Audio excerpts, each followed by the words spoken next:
What's up, movie fans and Netflix bingers? This is the Bros Who Binge podcast. My name is Adam Schubert, and as always, I'm joined by Lyndon Burton. Lyndon, how are you doing this week? I'm doing well, man. Doing really well. Can't complain.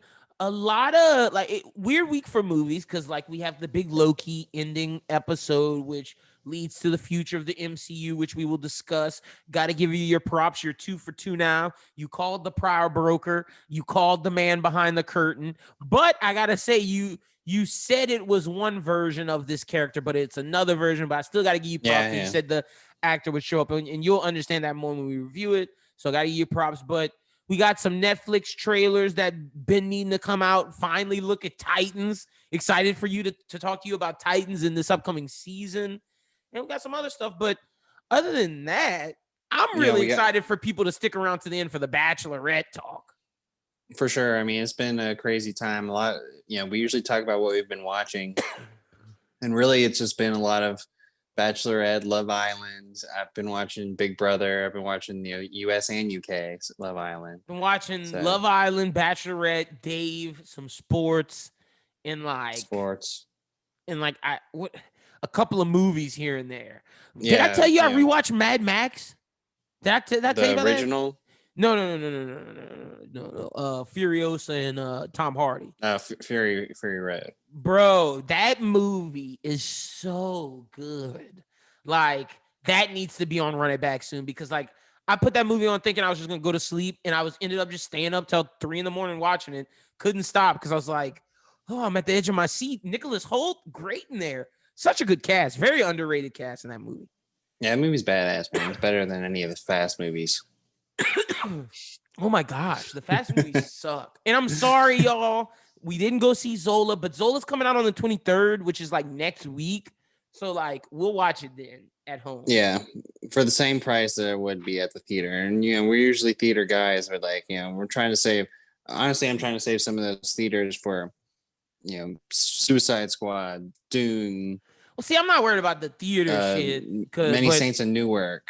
I feel you on that. I'm not worried about the theater stuff. I feel good because I'm vaccinated up. You're vaccinated up. I think we're okay. Yeah. But my issue was that my theater only had Zola at one time during the day, and I can't go at 5. I host a radio show at 5 o'clock. I can't go, and I'm not gonna go at 6 and miss the beginning hour of the movie.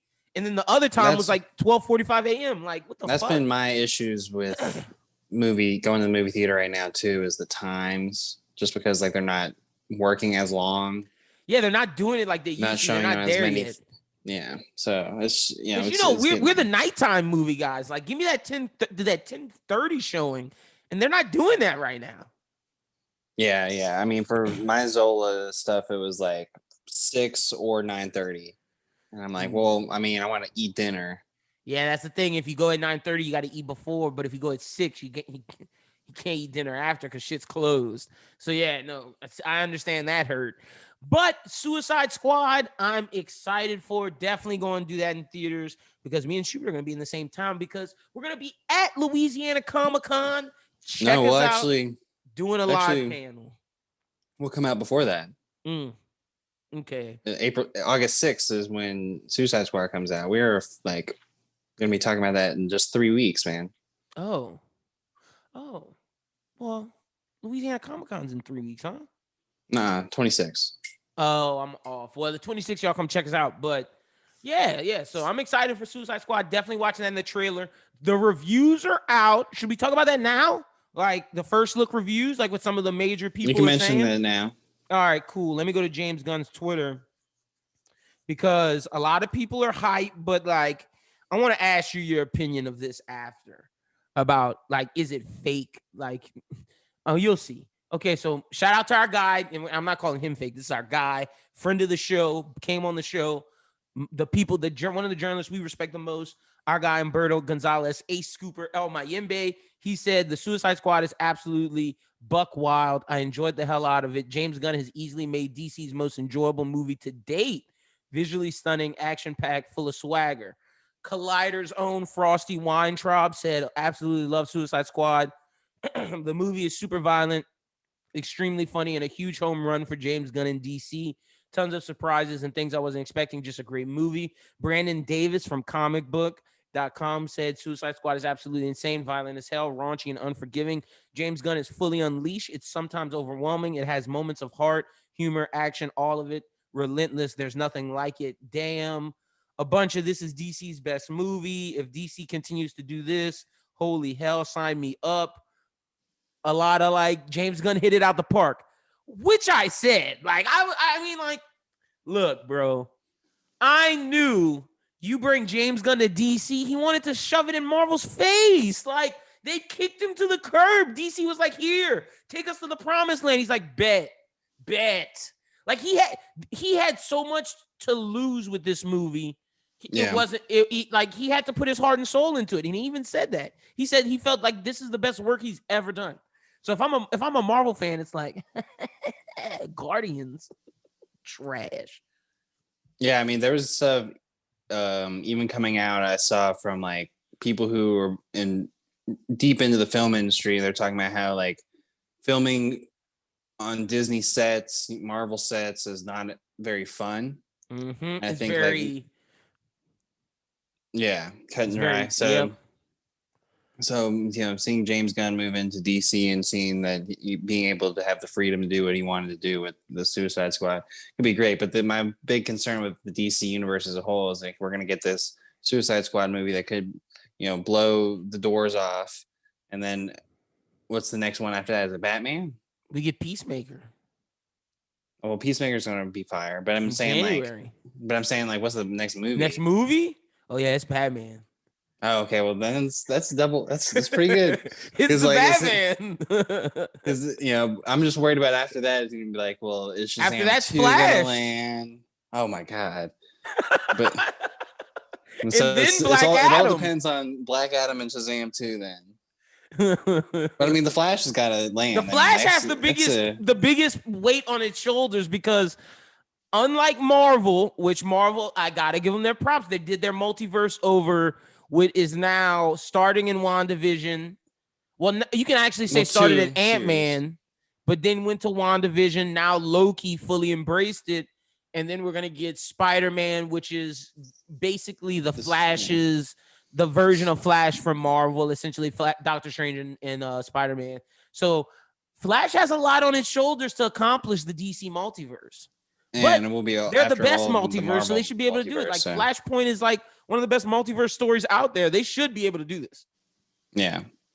But we'll get into more about talking about multiverses in a little while. The other thing I wanted to say before we started things up is there will be a new Run It Back, The Usual Suspects, where Linda and Ian and myself talked about that classic crime film.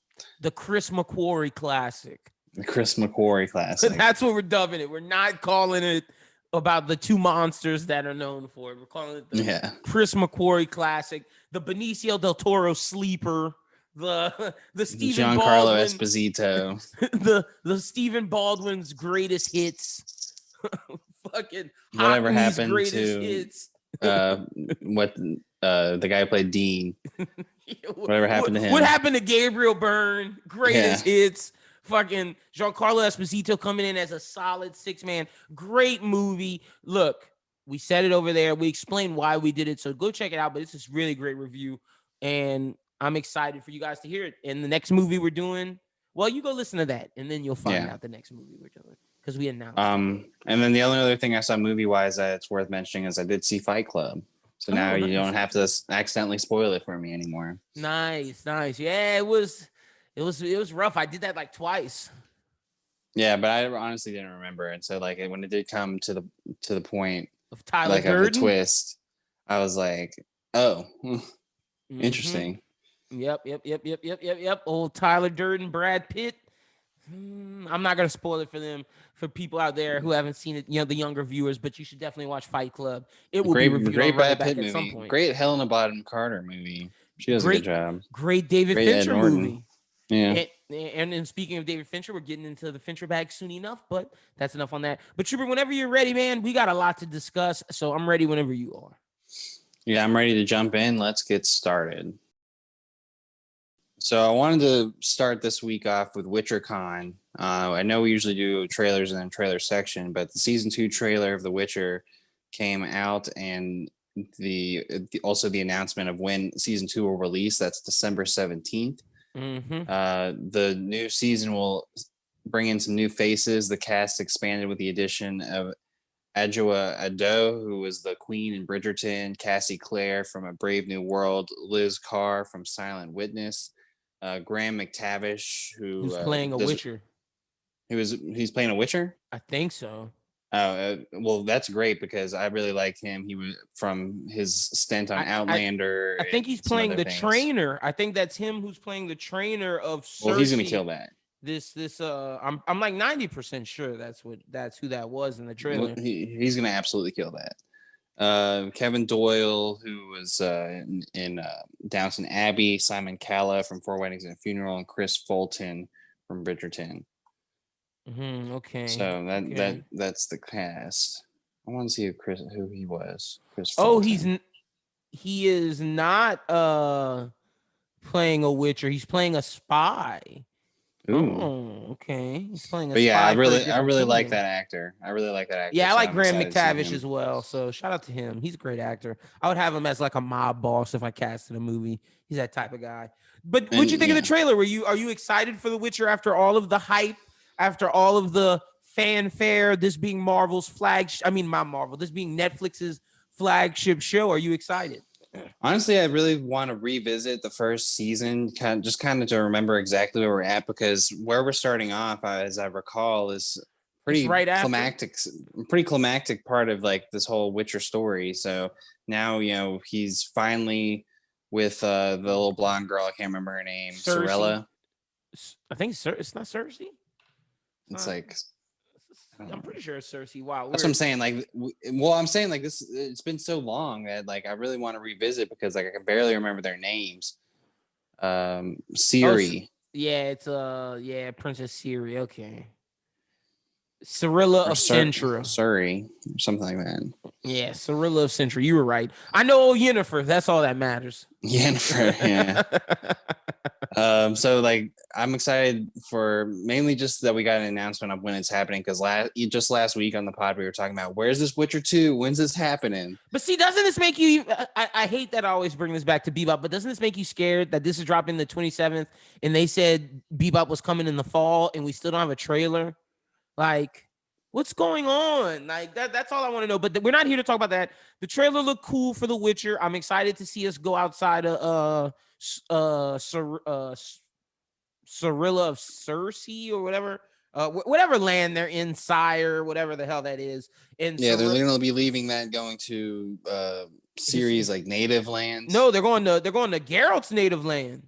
Geralt's native land, that's right. Yeah, they're going to Geralt's native land and finding going to the home of the Witchers, and she's going to take on some training to help her be able to take care of herself. And then it's going to be Geralt and her living up, and I guess Yennefer's going to come in at some point. But I'm excited for this. This is cool.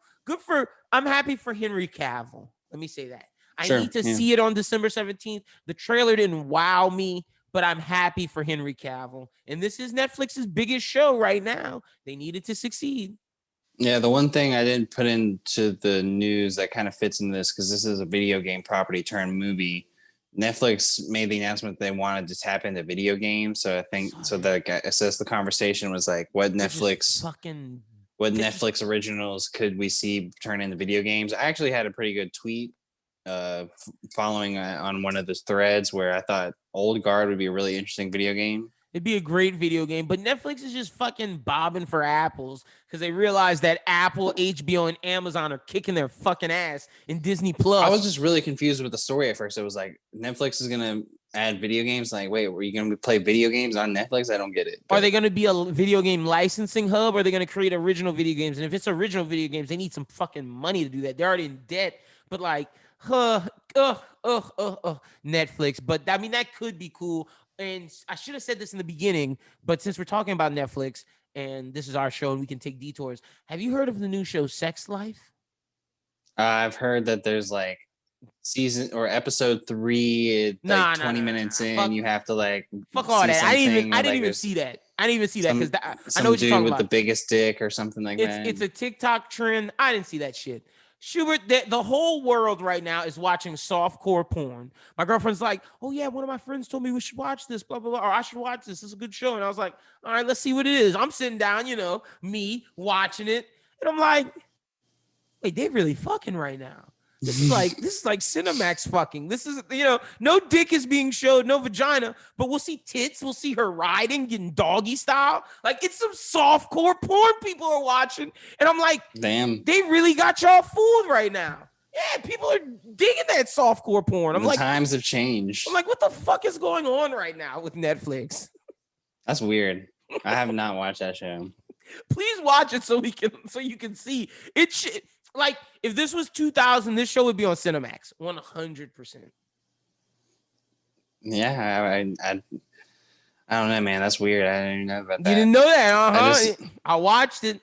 I didn't even watch the episode 3. I just watched the first 2, and I was like, oh god, this is interesting. This is some softcore porn with a kind of shitty storyline. Basically, the woman is like fed up with her marriage because she feels she's unappreciated and she isn't who she thought she would be when she was younger. So she's going back to when she was a rebel, seeking out the one boy who lost her and trying to rekindle that sex life, and then determine should she stay with her husband now or go back with the old fling. But I got to give the husband some grief because even though he's a good husband, he ain't go down on her in 18 months. No wonder why she want to go see her old fling. What's wrong with you, bro? Like, eat some hoo-ha. Don't be Batman. That's gonna be a thing now. But sorry to detours. But what else we got on The Witcher? Getting back on track, the WitcherCon, they also announced The Witcher: Nightmare of the Wolf will be out August 23rd, so just a month away. Fans got a first look at the upcoming anime with a trailer. Did you get to see a little bit of that? I did. Just some flashes, really. Mm-hmm. It tells the story of Vesemir, a young witcher who escaped a life of poverty to slay monsters for coin. It looks pretty cool. And Vesemir's gonna be in this new season, so as an older version of him. This is younger Vesemir. So excited for this. This is cool. Like I said. So I guess it makes it kind of important to watch if you're gonna watch Witcher season 2. Yeah, and at least if you want more lore, it makes it important. Yeah. So that's cool that they're making everything connected. I'm excited for it, but like I said, I need to see some product. Trailer's not selling me right now. I just need to see some product, but good for Netflix. But something not good for HBO. Real sad. Okay, wait. Let me read the story and then I'll ask you. Lovecraft creator Misha Green, who we love, has signed a multi-year deal with a multi-year overall deal with Apple. Under the deal, Green will create and develop television products for Apple's streaming platform. It was announced before that we wouldn't get Lovecraft season 2. Did you expect Lovecraft season 2? Like, I know a lot of people were like, oh, we're not getting Lovecraft season 2, but I never expected it. Well, I think that when we talked about it, we weren't expecting it because we were like, well, where do they even go from here? And like rumor was that they were going to bring back okay, so I have what Misha Green said Lovecraft 2 season 2 was. Let me pull this up. But how do you feel about the Apple story? Oh, I think this is huge. I mean, Misha Green put out a really good product with Lovecraft Country. Apple's been really trying to be a force when it comes to the streaming wars. I mean, with what Ted Lasso's racking up, they're really kind of making a statement. Mm-hmm. And even in the Emmy cycle before, with the morning show and a few of the other, I believe also got some Emmy noms a couple of years back or a year ago. So I mean, they're making their way. I'm pretty sure even Rob McElhaney got nominated for an Emmy. We'll go through that when we go to the Emmys. It may not be that, but I know he definitely got nominated for like a Critics' Choice Award. Okay, so look, I got season 2. Season 2 of Lovecraft was going to begin in a new world, and that world is a country that sits precisely where the United States used to sit. It's called Welcome to the Sovereign States of America, and it's broken up in like multiple parts. Oh yeah, and there was like that little zombie, which is like the White Lands. Yeah. Yeah, and it's like they have the New Negro Republic, the Tribal Nations of the West, the Jefferson Commonwealth. It would have been like almost like a zombie show. And then season 3 would have brought back, I guess, Tick and Letty. Weird that they didn't go with it. Like, I get it. I get why HBO didn't go with it. I understand. I would have liked to see it, but I understand. But good for Misha Green. Now she can go make stuff for Apple and make Apple one of the top dogs. Like, this is big for Apple. Like you said, Rob McElhaney, you got Ted Lasso, you got The Morning Show. You signed, what creator did they sign before Misha Green? They signed a pretty big one, I want to say. But you get Misha Green, and now you're there competing with HBO and Amazon. Like, this is legit. So good for her. Definitely. So I'm excited to see what they came up with for sure. Next thing we got is the new guy, the latest it's Free Guy, huh? It's not new. I think it's Free Guy. Yeah, the latest Free Guy promo was, I gotta say, I'm not the biggest Marvel like stan. I'm a Marvel fan. I don't fangirl over all the Marvel stuff like some people in the industry and media do, but I gotta say this was one of the cooler things I've seen in a while, where Ryan Reynolds and Taika Waititi have this new movie called Free Guy, and they went as their Marvel characters, Deadpool and Korg, to kind of do a reaction video to the new trailer. And this is the first crossover with Deadpool, and it makes sense that this is dropping on the heels of Loki. I just think this is just gotta tip my cap, Marvel. That was pretty fire. Yeah, what happens with Loki in the finale definitely helps the idea of mixing some of the MCU with the Sony Marvel stuff and everything Fox else Marvel in between. Stuff, yeah. Fox Marvel. So seeing this was really cool. Obviously good chemistry between Taika and Ryan Reynolds. They're real good friends and do all sorts of work together. I would love for Taika to direct the next Deadpool movie. Yeah, that'd be great. That'd be insane. But he's busy. He's just did Thor. He's got to do Star Wars. He's got stuff to do. You in Star Wars? Come go back, Taika. Do the Deadpool movie. But this is great. I'm excited for Free Guy. This trailer sold me even more. So glad that this movie is finally coming. Good for Ryan Reynolds and Taika Waititi. Y'all got a hit on your hands. Let's go to the trailers for this week. I'll start off with the most hype trailer, the most interesting trailer. Well, let me not say the most interesting, the most hype, which we're going to review. Titans Season 3 didn't live up to the hype, Schubert. We're in Gotham. I said Bruce Wayne was stopping. Dick is taking over. I was a little off. I thought Dick was going to be the one in charge when Jason goes down, but it is Bruce. That forces Bruce to hang everything up. Dick and the Titans are taking over. He said Bruce tells Dick be a better Batman than him. Red Hood kind of came on the scene kind of fast. There better be a time skip. He did come in really fast. When Bruce says what he did, but Red Hood's taking over Gotham, doing some crazy shit. I dig it. Fucking the line from Barbara where she was like, you're trying to live in your father's footsteps. That's crazy. And he's like, what about you, Commissioner Gordon? And it was just like, oh, shots. Loved it. Loved the family line. Loved seeing Scarecrow. Only concern I have is they're doing too much with the Starfire plot. And it seems like this is very bad focused. This is Nightwing show, but it's still called Titans. So we're going to give you whatever is going on with Superboy. Well, and Starfire. And that was supposed to be like what we were leading up to anyway, because we had seen the Blackfire stuff leading in, and we knew that Blackfire was going to play a role. I hope that's the beginning of the season. And it could be, because I mean, like that's the way they at least did season 2, where they wrapped up the Raven deal, and then got into it, because like that would actually even help with that Red Hood time jump deal. Like let's say like at first episode, Jason Todd gets killed in that really cool scene because they showed a lot of that scene, so I assume that's going to be real early. And then maybe for two episodes in between, we deal with the Blackfire stuff. And then, also Dick confronting Bruce and stuff like that while becoming the leader, dealing with like Blackfire stuff. And then once we get to like episode 4, we see like that Red Hood scene where he's with the other villains. Like, yeah, wow, I'm taking over. I'm Red Hood. Taking over Gotham. We even got to look at Tim Drake. Like, just when I thought I was out, they pulled me back in. I'm in it. Titans, Deathstroke was amazing. They didn't execute it how I quite wanted. It's better than season 1. Season 3 looks phenomenal. They know where their bread and butter is. It's Nightwing. It's Red Hood. Give us that. Beast Boy's cool. Starfire's cool. Raven's Eye, Wonder Girl, Hawk and Dove seem like a fucking afterthought. Hank hit the word like, you do seem Dove, like they got a lot. I do Hawk. Well, it seems like they got a lot of screen time on that trailer. I was like, are we going to get a lot of Hawk and Dove this season or what?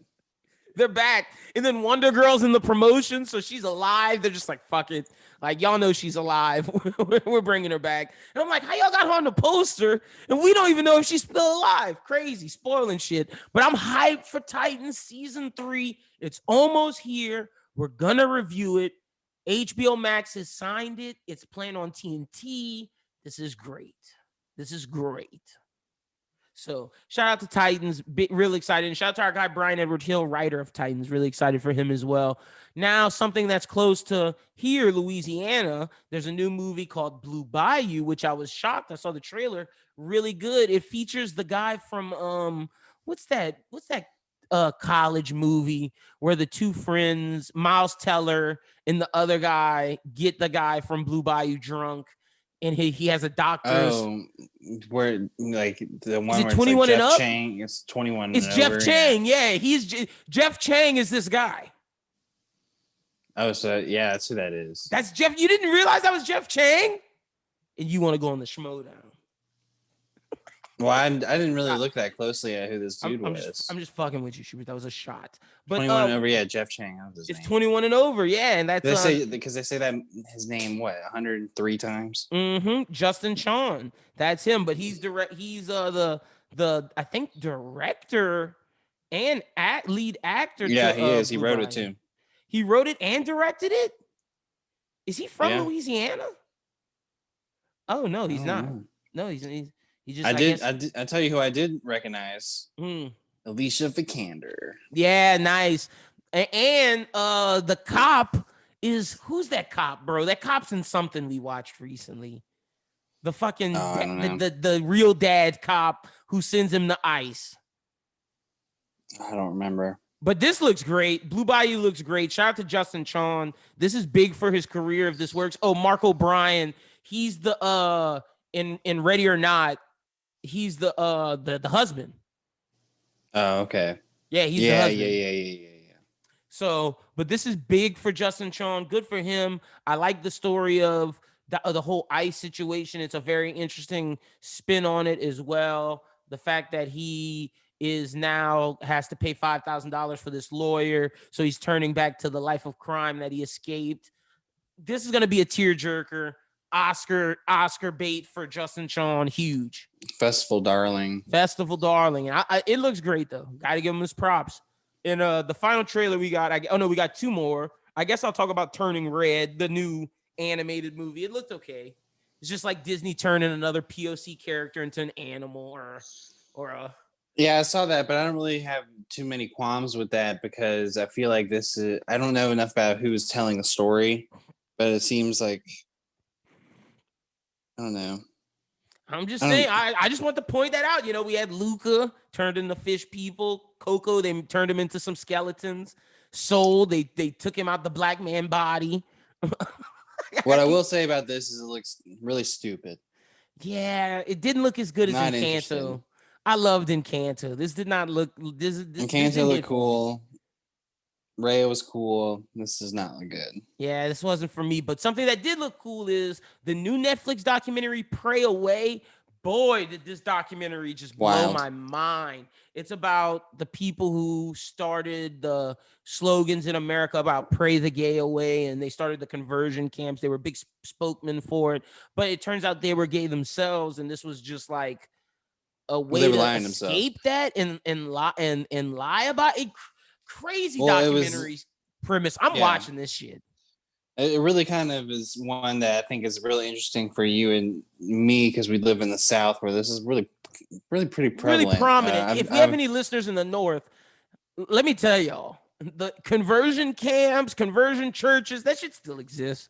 Sucks. Or I mean, you know, people who have grown up in our life and people we've gone to school with who were in LGBT and they would legitimately hide behind faith, but because for their reasons for not coming out, you know, a lot of them are out now, but it's just like that was just a lifestyle of what we were growing up in. Is people being like, you know, the church will. I mean, I went to Catholic school. I mean, didn't you too? I went to Episcopalian school, but like I was Catholic. I went to Sunday school and got what's the word? But I mean, like I got I my was in class confirmation. and they were like, yeah, being gay is a sin. Nah. You can't act on your urges and like. See, good thing I went to private school. They didn't spew that hate at, even though it was Episcopalian school. They didn't spew that hate, but in confirmation class, they definitely said no sex before marriage, no jerking off, and no homosexual activities. They said that in class. That's a fact. I mean, there's a super church here that's like non-denominational that like one of the big stories is that the main pastor sent his kid to a conversion camp. So I mean, like it's just something that really happens all the time. And still, what the crazy about the trailer is that it shows that it's still happening in some communities. And that's where I'm like, yo, this shit is nuts. You people look like it's some cult shit. And you know us, like a good cult documentary. So I'm interested in this. Pray away. You're going to get my viewership. But that finishes up the trailers. Let's jump into some of the other news of the week. So moving from the Marvel Cinematic Universe to the Final Frontier, WandaVision's director Matt Shakman has been tapped by Paramount Pictures and Bad Robot to direct the next Star Trek feature. From a screenplay written by Lindsay Beer and Geneva Robertson, who was Captain Marvel's scribe. J.J. Abrams is going to produce. The cast, however, remains unclear. He wants Chris Pine. That's what it was reported that Chris Pine was coming back, but that's not true. Matt Shakman wants Chris Pine, but the studio hasn't determined if they're going to come back. Yeah, so that's kind of going to depend on how this next Star Trek movie goes. If they can get the old cast, well, obviously you can't get all of them, but then there'll be a continuation. But if not, then they might have to start over again and reboot. Yeah, so it's gonna be interesting to see which way they go. I'm all for Chris Pine and Quinto coming back. I love that Star Trek, even though people said it was Star Wars-y Star Trek. I liked it a lot, so I'm interested to see what Matt Shakman has to offer next. Yeah, exactly. I mean, he's definitely hot right now with all the success WandaVision's done on the award circuit. Mm-hmm. But next up, we got The Offer, the Paramount Plus drama series will go that goes behind the scenes of the making of The Godfather, is adding more actors to the cast, some notable names, both the actors and the characters that they will play. So Justin Chambers is going to be Marlon Brando. Nice. Big for him. Patrick Gallo is going to be Mario Puzo, the author of The Godfather and Oscar-winning co-writer of the films. Nice. Anthony Scordi will be Carlo Gambino, the infamous mafioso and head of the 5 crime families. Jake Cannavale, my guy, son of legendary Bobby Cannavale. I'm a fan of that family. Shout out to Jake, one of the best Mandalorian episodes. Don't let Star Wars fans tell you otherwise. He's going to play Caesar, a loyal Colombo family soldier. So nice. Smaller role, but he's in there. Let's go, Jake. Michael Rispoli is going to play Tommy Lucchese, the head of one of the Lucchese, sorry. Yeah, head of one of a mafia guy. The 5 mafia crime families. Lou Ferrigno is going to play Lenny Montana, who played fucking Ferrigno. who was a former wrestler and mob enforcer who played Luca Brasi. Oh, so he's Lou Ferrigno's playing Luca Brasi? That's ill. Yeah. That's fire. And Frank John Hughes will play Frank Sinatra. Man, look, if I'm Frank Sinatra family, I would say don't put him in that damn movie, because they had a knockoff Frank Sinatra in The Godfather. That dude, Johnny Fontaine. Johnny Fontaine couldn't hold a candle to Frank Sinatra's asshole. You know Johnny Fontaine trash ass singing. You remember that shit.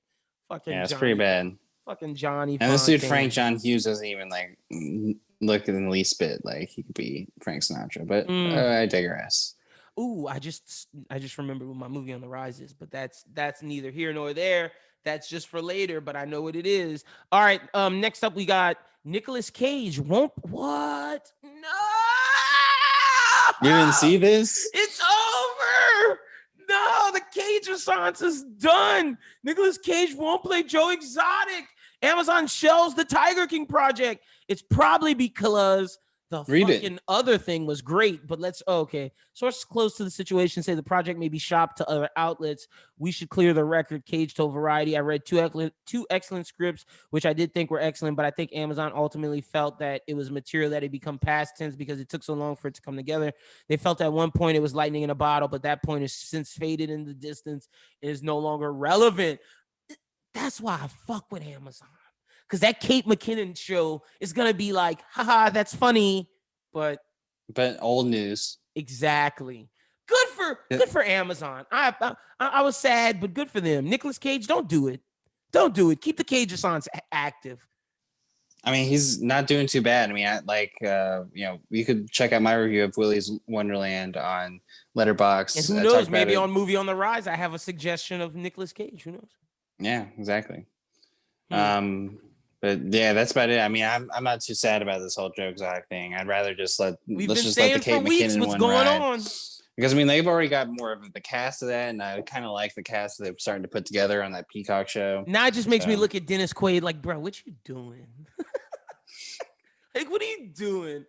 Why are you playing the fucking producer in the Joe Exotic TV series? Nuts. But next up, we got Kiefer Sutherland. He can't stop playing American government. He will star as President Franklin D. Roosevelt in Showtime's The First Lady. The series is described as a revelatory reframing of American leadership, told through the lens of the women at the heart of the White House. The first season will peel back the curtain on the personal and political lives of three dynamic first ladies, tracing their journeys to Washington through interweaving storylines. Gillian Anderson will star opposite Sutherland as Eleanor Roosevelt, the wife and fifth cousin of President Roosevelt. The first lady will also star Viola Davis as Michelle Obama, O.T. Fagan Benelli as President Obama. Aaron Eckhart will play Gerald Ford alongside Michelle Pfeiffer as Betty Ford and Dakota Fanning as Susan Ford, the daughter. This sounds like Showtime was like, hey, the Queen's successful.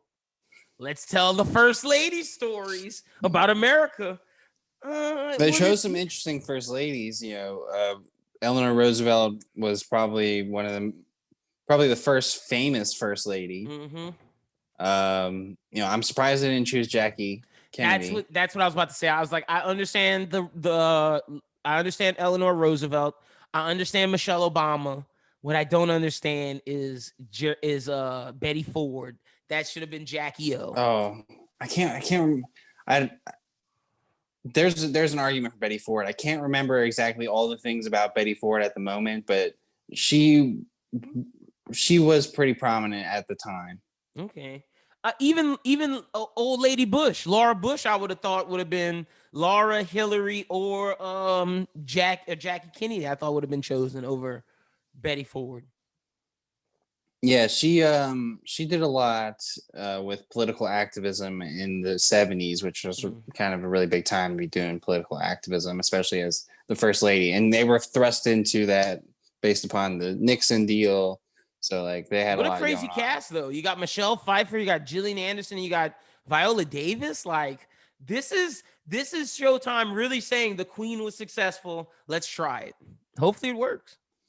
Yeah, I mean, you'll see some people that are saying that the Queen is at its peak right now. Because of Princess D right now. It's getting to the stuff we know.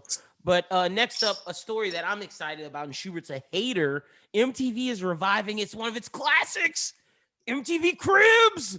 The Viacom CBS network is bringing back the series, which first launched in September 2000 for an all-new original run. The series will run on MTV at 9:30 p.m. August 11th with new 30 minutes episodes. They will feature the following celebs in this upcoming season: Ashley Simpson and Evan Ross. And if you don't know Evan Ross, he's from the movie ATL. He is Diana Ross's son. Big Sean is also doing it. Christian Siriano, Johnny Weir, Jojo Siwa, Jordan Woods, Kathy Griffin, Marsai Martin, the legendary that never snitch, never squeal. She not a rat. She's true. Martha Stewart, Nick Young, Nico Tortorella, Nicole Snooky Polizzo, aka my girl Snooks, Rick Ross, aka Ricky Ross, Ryan Lochte, aka Mr. Olympic Chiefer, the first. Sorry, Sha'Carri Richardson. He was lying in Brazil. No, Phelps was the first one. Yeah, We're being real. Phelps was the first one. Scott Disick, Tia Mowry, Tanaje, and TJ Lavin. The only one that really shouldn't be there is Tanaje because she's not really that popular anymore. And TJ Lavin's just because he does the challenge. But I'm excited because this means when Bros Who Think is one of the biggest podcast networks, MTV Cribs will be like, yo, let's check out your crib. I've always tell me you didn't want to go on MTV Cribs, open up the fridge, so all your drinks. I'm so glad this show is back. I'm not gonna be a hater like you. No, I'm really glad that it's back. I'm just not too impressed with like the group that they're bringing out. Ashley Simpson hasn't been relevant in 10 years. Mm-hmm. The biggest names are Big Sean and Rick Ross. And for us at least. JoJo C was huge for the younger generation. Jordan Woods is huge for the younger generation. And then you got like Martha Stewart is a really big pull. Martha Stewart's huge. I think a lot of people would really like to see that. I mean, like they did that chop from Martha Stewart's house. Like, I think it'd be a pretty cool one. Nick Young, I'm kind of interested in. Scott Disick, I'm kind of interested in, honestly. I'm interested in Ryan Lochte too. Yeah. I'm interested in Snooki's house too. Well, I mean, I'm just confused because I thought there was a time where Snooki was living in like her parents' basement with like her kid, and her husband. So Snooki has not lived in her parents' basement since season 1 of Jersey Shore. Do you not remember when season 1 ended and season 2 began? They left all in Honda Accords. She and they came back were living in somebody's basement. They were not. While they had that kid. Stop. They were not. I remember. They drive Mercedes, they drive BMWs and Range Rovers. Don't do that to my girl Snooki. Now, Kathy Griffin, Marsai Martin, Cristiano Serrano, Johnny Weir. Okay. And I don't really want to see JoJo Siwa's house, but I get why you put her on there. Oh, yeah. I mean, that's 100%. So, like a good move by them to put JoJo Siwa on there. But like you said, I don't really care too much to see her house. I don't even want to see Tanaje's house. And Tia Mowry, I'm sorry, Sister's over. I don't really want to see your house either. Could give a Shaq part 2. How to take in Shaq's house. Like when they get like Kevin Durant on crib. See, I do. See, like I said, I do like Nick Young, but I would have rather them like picked like Dame Lillard or like. But see, I think season 1 has to be Donovan successful. Mitchell. Like once people are starting to see this is successful and it's fun again, Donovan Mitchell and people like that are going to be on. Like I could see Devin Booker going on cribs. Or Zion could go on cribs. I'm down. Like that's going to happen. But that's LaMelo. Why this season has to be successful. So yeah, for sure. But moving along, Victoria Justice and Joel McHale have joined the cast of California King, a comedy that mixes together a story of friendship, mattresses, and a kidnapping gone terribly wrong. This film is the feature directorial and writing debut of Eli Stern. It co-stars Taco and Jimmy Tatro. Nice. Okay, I was about to say Victoria Justice, Joel McHale, but Jimmy Tatro and Travis Bennett, aka Taco, has me excited.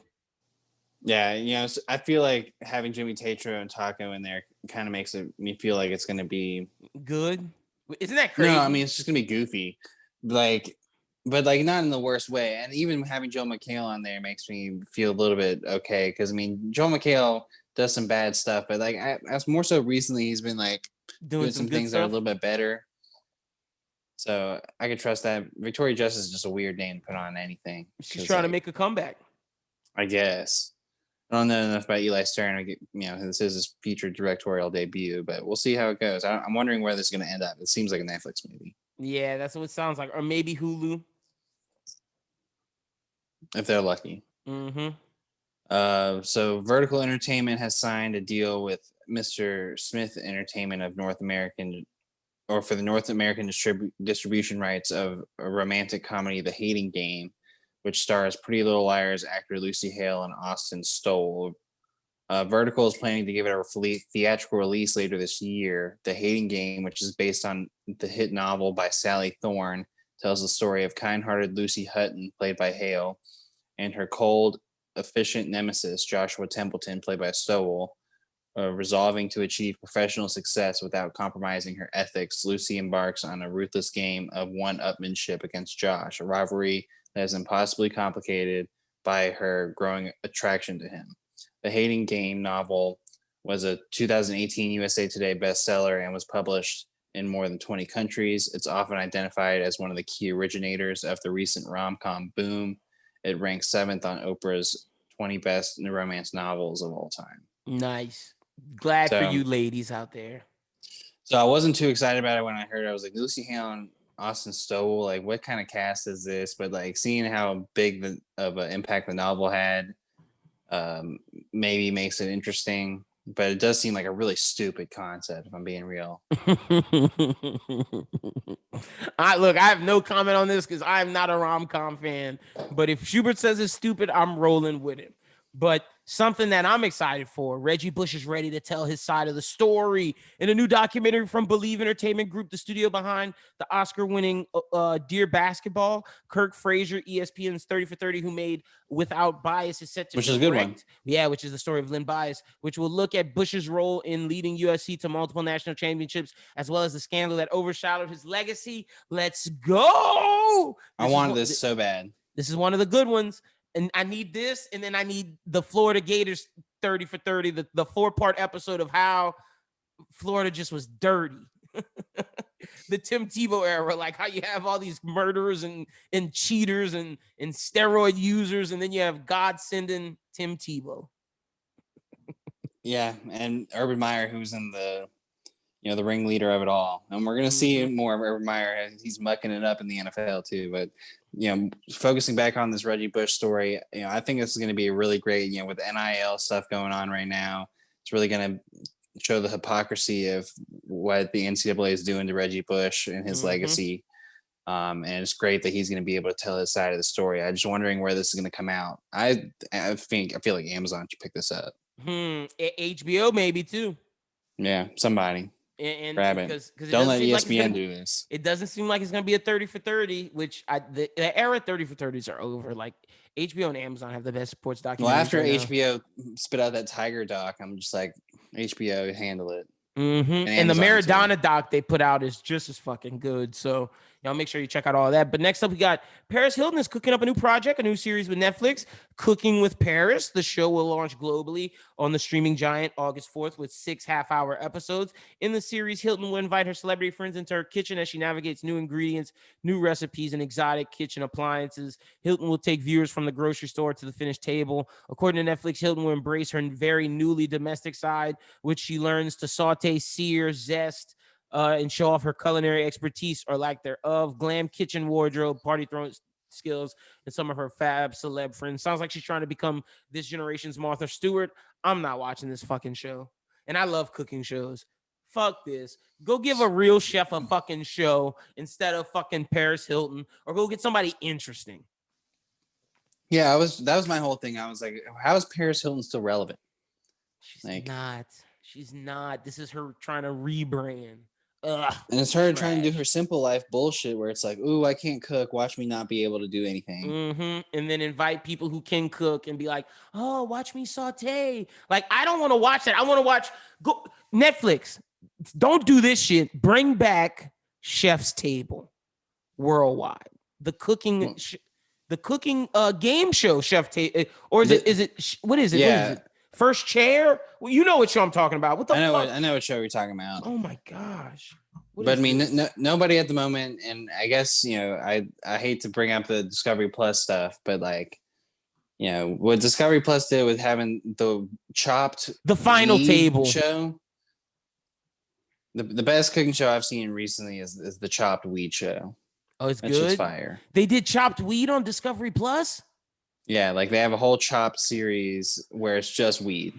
You just be hurting my heart every time you bring up fucking Discovery. Ron Funches is Ron Funches? Oh my gosh. Food Network, hit us up, man. We got some stuff for y'all. I love food. Let's do it.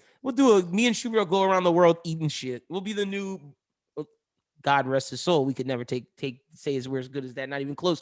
But Anthony Bourdain, we can do some shit for y'all, man. Speaking of bros who eat. Speaking of, before we jump into the Emmy list, Anthony Bourdain also is having a documentary about him come out. I'm excited for that. Super excited. Saw that on the news today. Big Anthony Bourdain fan. Thinks he's one of the best to ever do it. So I'm excited for that. But let's get into the Emmy list because fuck Paris Hilton.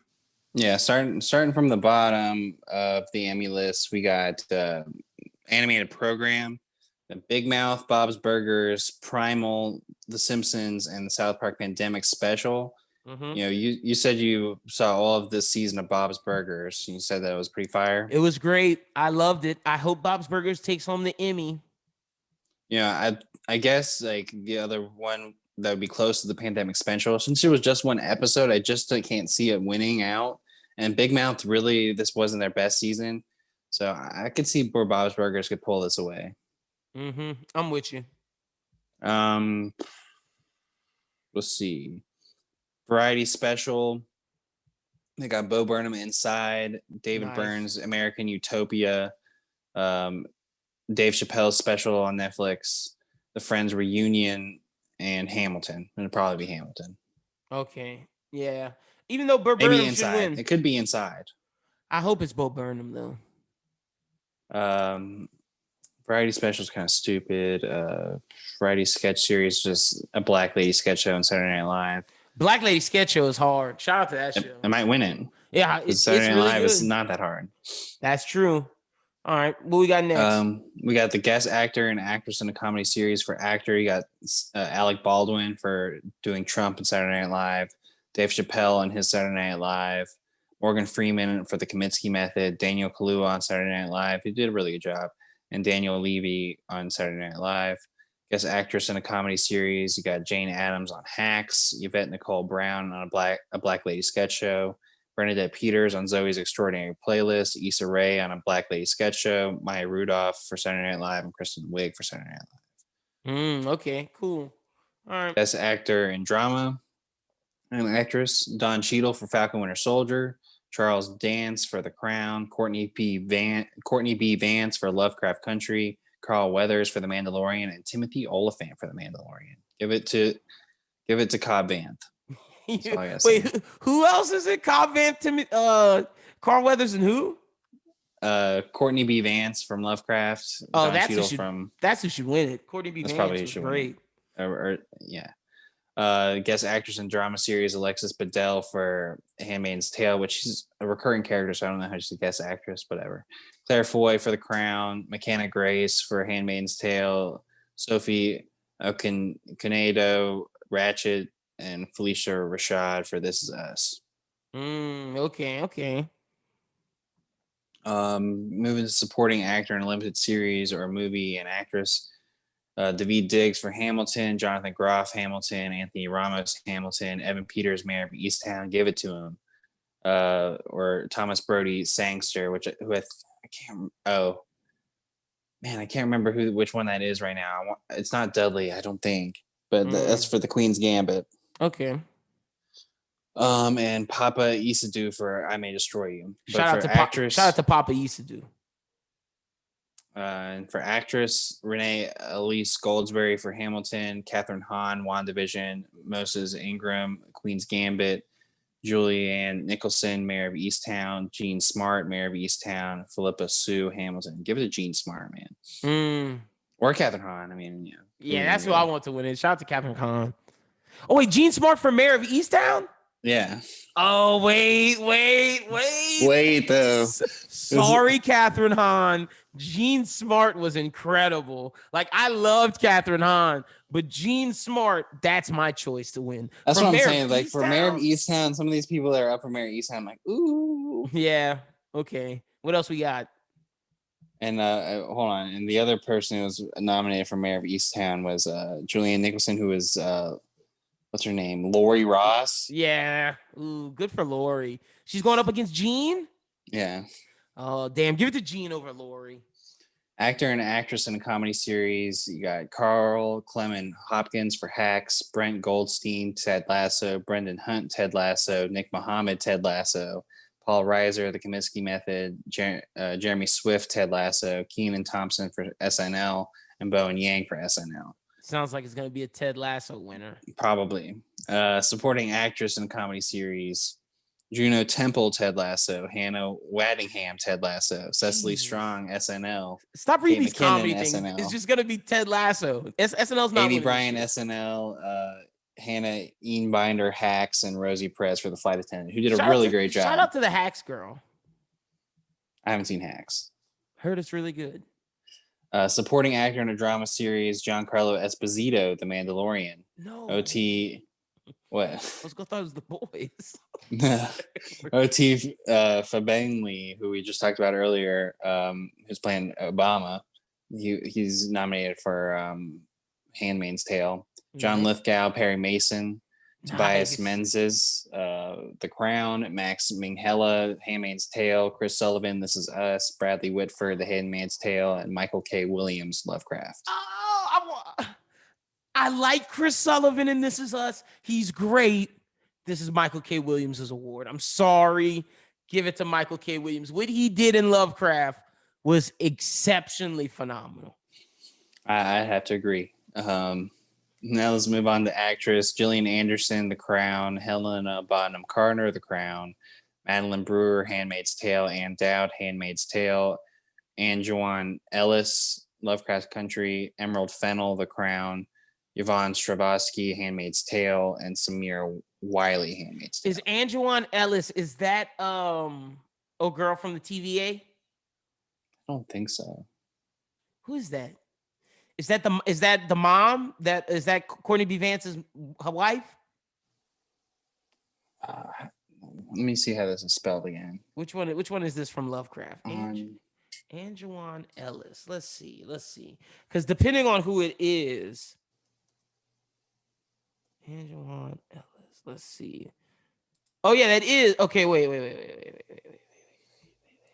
That is gosh, who did she play on that? No, she played the Hippolyta, wife. yeah, that's Hippolyta. She could lose. Like, I think this is where the Crown will beat Lovecraft, but if she wins, cool. If she doesn't, it's probably gonna be The Crown. It's probably gonna be Gillian Anderson. Exactly. Moving into competition program, Amazing Race, nailed it. RuPaul's Drag Race, Top Chef, and The Voice. Let's go, Top Chef. Let's fucking go. Top Chef Portland was great. TV movie, Dolly Parton's Christmas on the Square, Oslo, Robin Roberts presents Mahalia. It's probably gonna be Oslo. Uncle Frank, and Sylvie's Love. I think Sylvie's Love might get it. Uncle Frank's was good too. Uncle Frank could get it too. Variety talk series, Conan, The Daily Show with Trevor Noah, Jimmy Kimmel, John Oliver, and Stephen Colbert. Are they gonna give it to Conan because it's his last season? Maybe. Lifetime Achievement Award, they might. Lead actor in limited series or movie. This is what I'm ready for. Paul Bettany, WandaVision. Hugh Grant, The Undoing. Ewan McGregor, Halston. Lin-Manuel Miranda, Hamilton. Leslie Odom Jr., Hamilton. That's a tough one. It's gotta be Hugh Grant, The Undoing. It's gotta be. Lead actress in a limited series or movie, Michaela Cole, I May Destroy You. Cynthia Erivo for Aretha. Elizabeth Olsen, WandaVision. Anya Taylor-Joy, Queen's Gambit. Kate Winslet, Mayor of Easttown. Tough. This is the most cutthroat division of it, because Anya Taylor-Joy is the one that people are like, ooh, she's the favorite. But to me, this is a HBO race between the girl from I May Destroy You and Kate Winslet of Mayor of Easttown. I think Kate Winslet should get it, man. I do too, but man, that I May Destroy You is one of the best shows HBO has ever released. If Kate Winslet doesn't win it, I think that who wins it. But I'm going for Kate Winslet of Mayor of Easttown. But I wouldn't be surprised if the lead actress from I May Destroy You wins. All right, it just better not be Anya Taylor-Joy for the she did good for Queen's Gambit. I don't know. Gosh, oh my gosh, that fucking chess show. But lead actor in a comedy series and actress, Anthony Anderson for Blackish, Michael Douglas, The Kaminsky Method, William H. Macy, Shameless. Let's go, William H. Macy.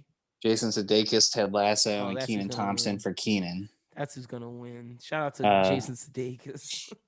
Lead actress in a comedy series, Adie Bryant for Shrill, Kaylee Cuoco for The Flight Attendant, Allison Jane. Allison Janney, Mom, Tracy Ellis Ross, Blackish, and Gene Smart, Hacks. Shout out to Tracy Ellis Ross. This might be a Kaylee Cuoco award. It might be. If anyone hasn't seen The Flight Attendant is a good show. Lead actor in a drama series, Sterling K. Brown, This Is Us. Jonathan Majors, Lovecraft Country. Josh O'Connor, The Crown. Regé-Jean Page, Bridgerton. Fuck him too. Billy Porter, Pose or Pos. I don't know how to say it. But Billy Porter shouldn't win this shit. But shout out to Billy Porter. Matthew Reese, Perry Mason. Ooh, that breaks my heart. Shout out to Matthew Reese. Perry Mason was hard. But I gotta give it to my guy, J.M. Jonathan Majors. He better get the dub sack. He gotta get the dub sack. For actress, it's Uzo Aduba. For In Treatment, Olivia Colman, The Crown. Emma Corrin, The Crown. Elizabeth Moss, Handmaid's Tale. MJ Rodriguez, Pose. And Journey Smollett for Lovecraft. This is going to be The Crown. They only have one person who should get this award. If you watched her walk through fire last year, if you watched everything she did, Journey Smollett Bell was better than Jonathan Majors. She was as good as Sterling K. Brown, not Sterling K. Brown, Michael K. Williams, if not better than Michael K. Williams. To me, Journey Smollett Bell was the best part of that show last year. She deserves the award. I'm with her. All right, limited series, I May Destroy You, Mayor of Easttown, Queen's Gambit, The Underground Railroad, and WandaVision. It's between I May Destroy You and Mayor of Easttown.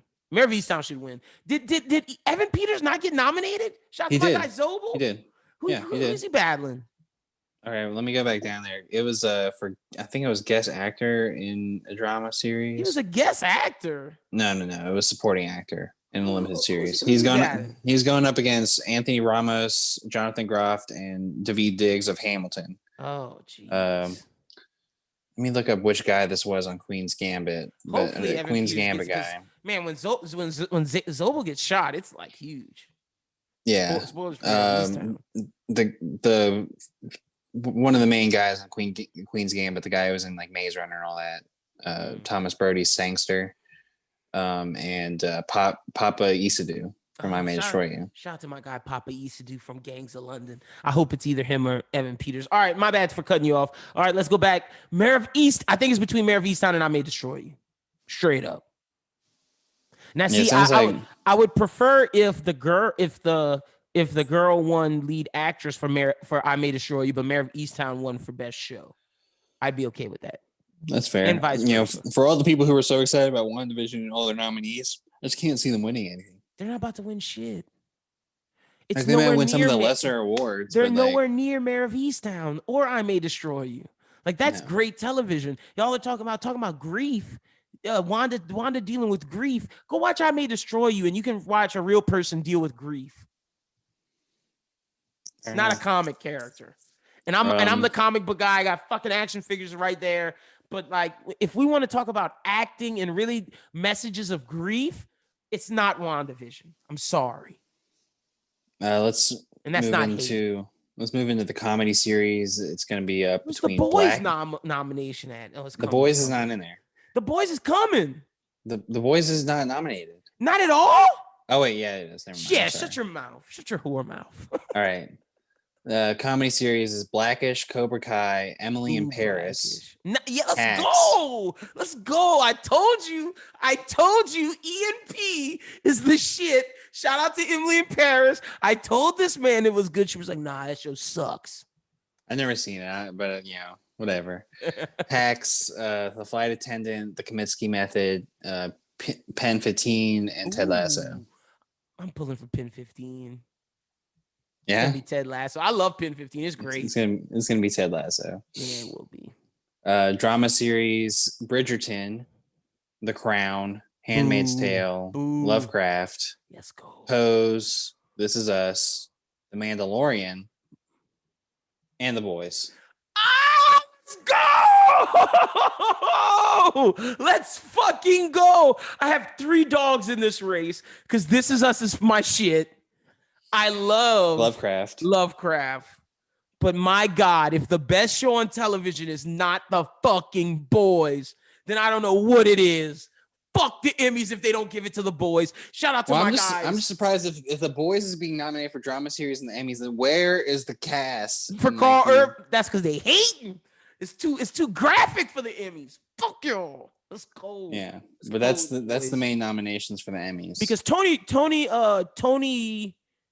Homelander should have been nominated. That's what I'm saying. And Cash should have been nominated. Whatever. Well, the Mandalorian's not going to win. The Boys isn't going to win. I hope that goes to Lovecraft. It better not go to like The Crown or This Is Us again. But they might do it for This Is Us because this is the last season. The Emmys is going to be September 19th. Okay, so we got till then. All right, cool. Well, that's the Emmy noms. It's time to get into the segment of the show where we suggest one movie or TV show that's coming out this week or it's been out for a little bit that we think you should check out. This segment's called Movie on the Rise. And I'll start off real quick because mine is simple and easy, and Schubert has the big one this week. Nicolas Cage, Alex Wolff, Pig. Nicolas Cage is basically John Wick, but truffle hunting with his pig, baby. I'm checking that out this weekend. I'm hyped. The Discord don't steal that man's me up pig. about it. I was hyped. The Discord was like, yeah, we're excited. I was like, fuck yeah, that's why y'all are the Discord. Yeah, dude, I'm excited for Pig. I definitely want to watch that. You got the big dog that we got to review next week, shit. Yeah, we'll review. Show too. We'll review it. It's gonna be on HBO Max. Space Jam 2 on Friday. Let's go, LeGron. Toon Squad versus Goon Squad. Let's see if it lives up to the hype. Interesting. I was watching like a thing where they were talking to actors. Don Cheadle never watched the first Space Jam. He was like, "Yeah, I never saw the first Space Jam, but I was excited to be a part of this one." I think Klay Thompson is the coolest one of the Goon Squad. Yeah, they do make some good jokes about Anthony Davis, though. Yeah, I saw a bird ass. Why they make him a bird? I think that's a shot at the Pelicans. I think that's a fucking shot. Why would you make him a giant bird? I don't know. Because he hates them. Fuck you, Anthony. Fuck you. All right, and then the other thing I have on my Movie on the Rise is on IMDb TV right now, the show Leverage, which I was a big fan of. Well, I don't know if you ever saw Leverage when it was on TNT. It was a TV show that had Aldous Hodge in it. Oh, okay. And it was like a crime group that would pull heists off. It was like Robin Hood, but for heists. Oh, okay. So they'd pull off heists for people who needed it or whatever. So it's called Leverage Redemption? Yeah, Leverage Redemption is the new season of it on IMDb TV. Oh, I remember this. Leverage. Yeah, I remember this. Yeah. Okay. Yeah. Cool. A little procedural crime show. Nice. Okay. I dig it. All right. What are we talking? Are we talking Loki first? Because like Dave. Let's roll through Dave real quick. Just all right. Well, you roll us through because like you got to lead this. You're talking about Kareem Abdul-Jabbar, huh? Yeah. That song was pretty funny. Not gonna lie. It was. I'm loving Dave, man. I think Dave is great this season. Very well produced. I'm digging everything about it. Dave just needs to let go of this whole Alley situation and make that fucking album. That's what he needs to do. Tell me about it. And he's talking about like, I don't know what to write about, bro. Write about how you have a broken fucking heart. Yeah, bro. Exactly. And you're out here breaking Kareem Abdul-Jabbar's legs and shit. But yeah, that episode was really good because like the door ended up paying off at the end. It did have its serious stuff with the Allie stuff. Like Allie was real with him and he's like, you're being selfish. Like this is why, like I loved you, but I didn't like you, and that's that hurt. That's something that you fear in your relationship sometimes. Sometimes you really care about the person, you don't want to leave them, but you just don't like them. It's not the same. Yeah, it's not the spark's not there. You love them. You love them forever, but just can't be with them. I get that. Feel you, Allie. Ooh, that's the worst thing to tell someone. It hurts, but you got to be honest. Anything else from Dave you want to mention? No, because I mean, like I'm more focused on the one that happened after that. All right. Well, I'll be caught up by next week. I'll be caught up on everything. I will say, for you, when you watch that one, it ends up being a really great Gata. Ooh, all right. Payoff. Some good Gata shit. All right, I'll fuck with that. But let's talk Loki. Jonathan fucking Majors.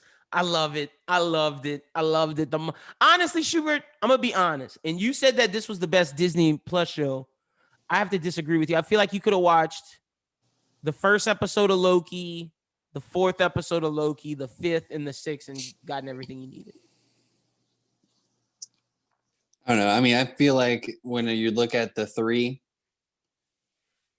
Falcon Winter Soldier definitely had the best action, and in a lot of ways shined with its acting. I'm giving it to Falcon Winter Soldier's number one. I mean, it would be two for me if I put Loki at one. So that's what I'm saying. Like Falcon Winter Soldier is definitely real high up for me. I got WandaVision over Loki, and I'm not a big WandaVision guy. Yeah, WandaVision just spent its entire first half just wasting our time. But that's okay. So, do we not feel like Loki was mid? Like that Loki was kind of doing that? Like Owen Wilson served no purpose this season.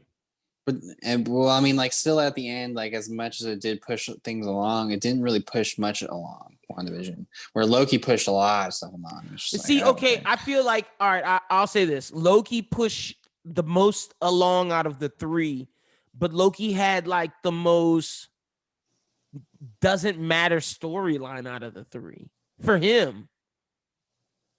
Yeah, well, I mean, we just don't know what's going to happen. Like, it's crazy that they're going to do season 2 because I'm like, well, what left does he have to do? Because I mean, like, when are you going to film the season 2? And we're going to have Spider-Man, Doctor Strange, Ant-Man. Is it going to be before Ant-Man? Like, it's probably going to be after when Kang's running loose. And it's gonna be, it's probably gonna be him having to track down the different variants of himself and other people and whatnot, and trying to save the multi. I could see it being some shit like that. But love seeing Jonathan Majors as Immortus, the good version of Kang. Yeah, they never mentioned his name, so I'm glad you know it. I had no clue. Mm-hmm. And that way, when they kill him, that births the bad version of Kang. Damn, Sylvie, I'm paying it. Just not listening to Loki. Mm-hmm. So Loki's responsible for Kang the Conqueror coming to Marvel, crazy. And then the birth of the multiverse, all those different lines. That just means Marvel can do whatever they want now. You want the X-Men, you want Hugh Jackman, Wolverine? Sure, have it. It's canon. You want Venom in that old trash Sony universe? Sure, it's canon. Yeah. You want Deadpool, canon. Deadpool canon. Facts. Is there anything else really to talk about besides like Jonathan Majors and Immortus and that whole spiel? I know it just leads the way for Immortus dies, Jonathan Majors becomes Kang the Conqueror, goes back in time to the Avengers, thus creating Iron Lad, Nathaniel Richards, which means Reed Richards has to be black or at least mixed. Yeah. Which is cool. Mm-hmm. I don't know who's going to play him. I don't know who's going to play him either. It's the dude from Good Place. That's who's going to play him. Who? Probably Cheedy from The Good Place. Who? What's that dude's name? They should give it to Sterling K. Brown, man. I mean, Sterling K. Brown could do it, but he's a little old. You want an older Reed Richards? Depends on where they're placing him on the timeline. You talking about the guy from whatchamacallit? The Good Place. From Midsommar? Yeah, I think so, right? Wasn't he in Midsommar? Yeah, he's in Midsommar. I don't fuck with that guy. Talking about William Jackson Harper? Yeah, he can't be Reed Richards. Dude's too soft. He can.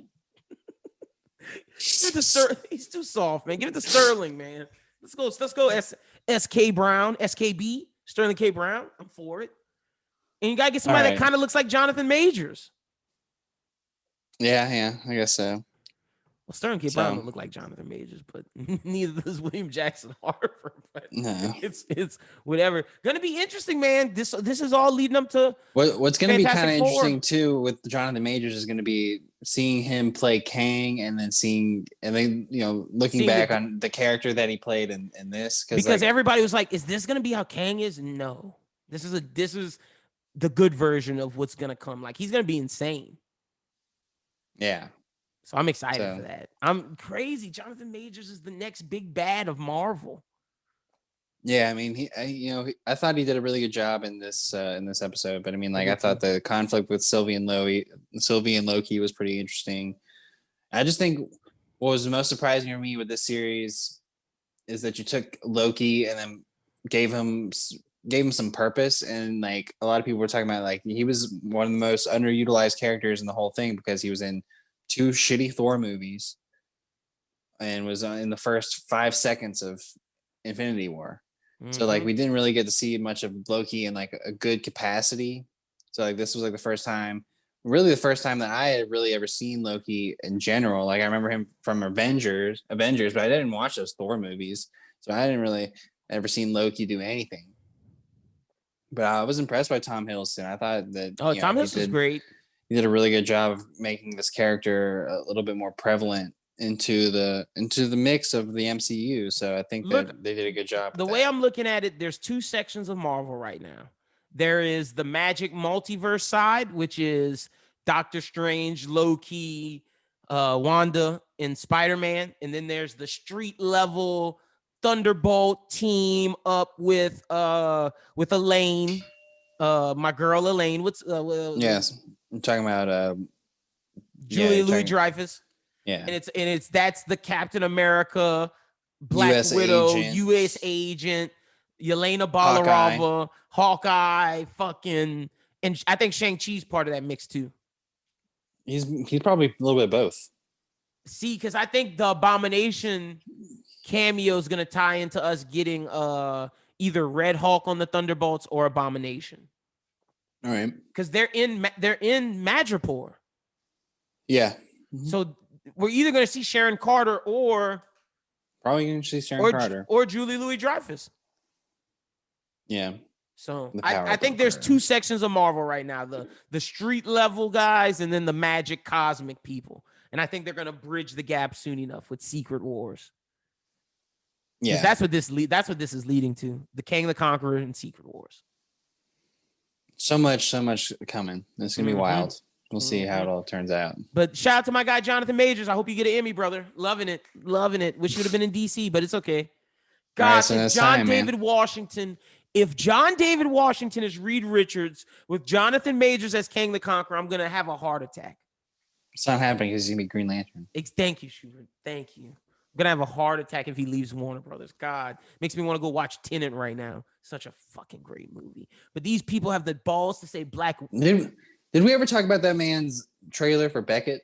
We didn't. I don't know why. I thought he looked good. Because like I thought that was supposed to come out last week. I was hyped for Beckett. Alicia Beckett looks Vikander's cool. in that too. Yeah. So we'll keep an eye out for that. We're definitely gonna review. We're definitely reviewing Beckett, or at least I'll watch it. But yeah, man, it's time for your favorite part of the show. Yes. I hope. I told you this before. I hope whoever stays around for the show really appreciates this. I'm enjoying this week to week. I hope there's some ladies that are enjoying it. Shit, some men that are enjoying it. It's time for the Bachelorette segment. I'm all the way caught up. All the way. New episode Monday. I saw it. I got a new top 4. Some of the people I was listening to the podcast for were hating on this episode, but I loved this episode. I thought it was fire. I thought it was half good. The only thing I didn't like was the beginning when they were like, when Katie's like, girls, let's make him not jack off. I thought that was funny. Like funny in like the sick way. Like, haha, you guys can't jack off. That's hilarious. I was like, what the fuck is this, dude? Like, and then like I'm so confused because this is the same chick that brought a dildo on her season and talked about how she was gonna like be using it. And I'm like, well, now you're gonna tell these dudes they can't jerk off. But the side note of that is that she had been saying that had been brought up in conversations. I'm like, and these dudes like 4 minutes that they get with Katie. Which ones of them are they talking about? Be like, oh, Katie, you know, I just jack off. That's why they're back at the mansion. That's why they're fucking getting knocked off. Like get them fucking bums out of there. But see, with Andrew S, she used this like, oh, you couldn't. I thought you were gonna break it and masturbate to me, and I was like, yeah. He was like, I was trying to stay strong. She was like, that's insulting. I was like, shut up, girl. But look, I knew the moment she called Andrew S. Andrew M was out of there. I knew it was over. She was like, Andrew. I was like, oh, you like him. You like him. And yeah, she likes him. She likes Justin. She likes Greg. And she likes Michael A. and Blake. Yeah, so that's the 5 for sure. Mm-hmm. I don't see Hunter having a chance. Hunter's gone. You're right. Yeah. Tripping. She did get rid of his ass.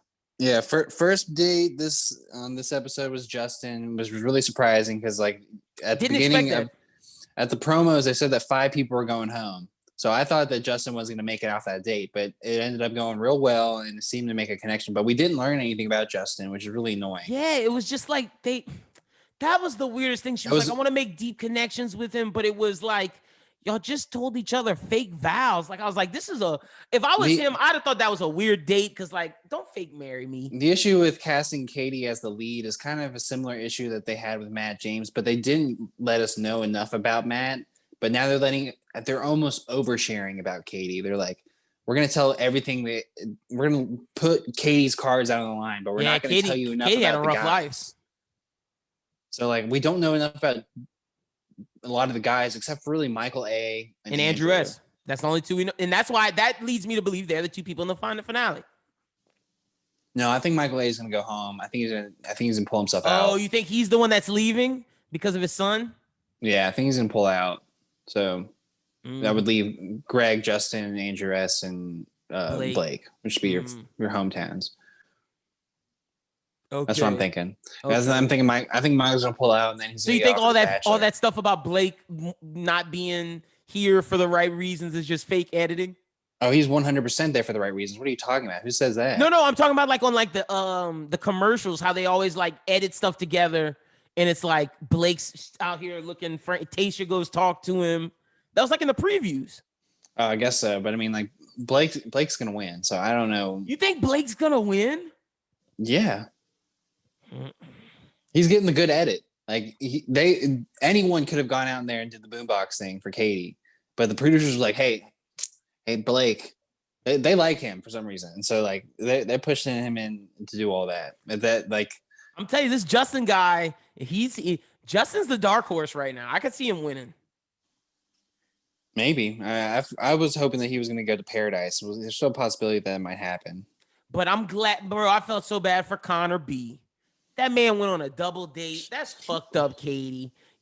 My 1-on-1 is a 4-on-1 with fucking Caitlin Bristow.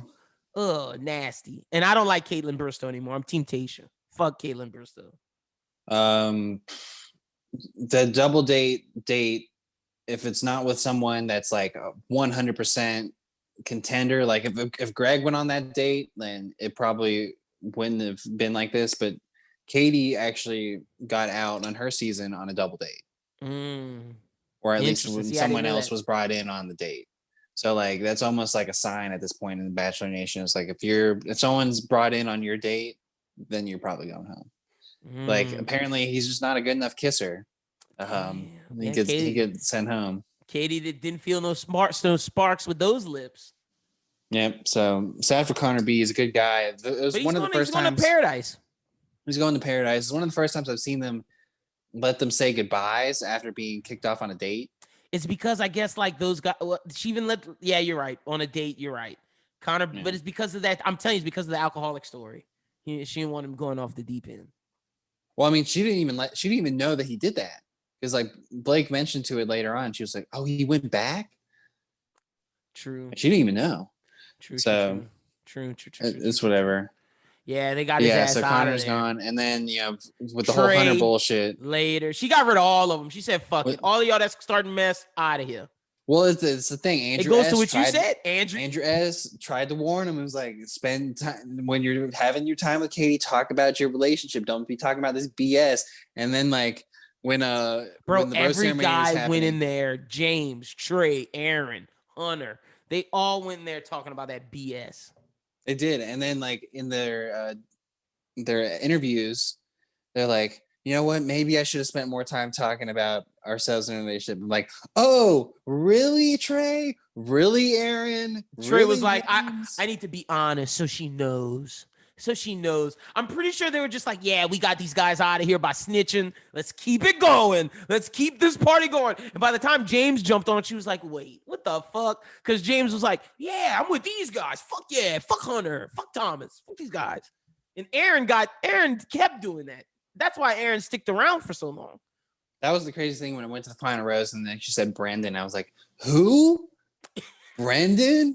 Yeah, Brendan's out of there. She just kept him because he doesn't make trouble. Which he was about to make trouble if she would have gotten the chance to talk to him. He was about to go do the same damn thing. Should have just sent them all home. Brendan looks fugly. A lot of people really like the way he looks. People like Brendan? Yeah. Damn. But yeah, so Aaron, Trey, James, and Connor all going to Paradise, which is cool. Good for Hunter's them. not going to Paradise? It's not announced. Ooh, Hunter might be the Bachelor. Hunter's not going to be the Bachelor. Give me a fucking break. The Bachelor contenders are Michael A. and Andrew S. There's no other contenders. That would be the worst show ever if Hunter was the Bachelor. You don't think Greg got a shot? Or you don't think he would do it? He's so boring. And yeah, he those has drag resting queens sad were like, face. the drag queens were like, bruh, yo shit. I hope your sex isn't like this. I was like, oh, burn. Yeah, only Katie likes Greg at this point. Which is if I'm the other guys, that's concerning to me. Like I was listening to some of the podcasts where they were like, yeah, like if my friend who's a girl was dating Greg, I would be like, why are you dating that guy? He's so lame. Which is true. Yeah, but Greg is lame.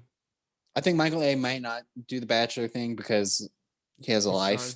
Yeah. And like because of just the exposure of being on the show, he's probably gonna have a girlfriend like right now. Mm-hmm. I mean, he can probably get whatever girl he wants at this point. It's DMing him.